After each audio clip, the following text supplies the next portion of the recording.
আসসালামু আলাইকুম। আমরা যারা ছাদ বাগান করি তাদের একটি ভয় থেকে যায়। বর্ষার পানিতে টবের নিচে পানি জমে ছাদ ড্যামেজ যাতে না হয়। এজন্য আমাদের এই বিষয় নিয়ে বিশেষভাবে সতর্ক থাকতে হয়। এর জন্য আমি একটা পদ্ধতি ব্যবহার করেছি। প্রায় ১.৫ থেকে ২ ইঞ্চি পরিমাণ সিমেন্ট বালু দিয়ে একটি ঢালাই বা প্রলেপ দিয়ে দিয়েছি, যাতে করে বর্ষাকালে আমার ছাদ বাগান সুরক্ষা থাকে।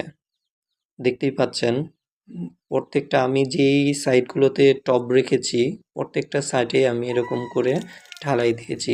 এই ঢালাইটা আমি গতকালকে দিয়েছি, তাই আজকে সকালে একটু পানি দিয়ে দিলাম, যাতে করে আমার এই ঢালাইটা শক্ত হয়ে যায়। আমার এই পদ্ধতিটা কার কার ভালো লেগেছে কমেন্টে জানাবেন। আসসালামু আলাইকুম।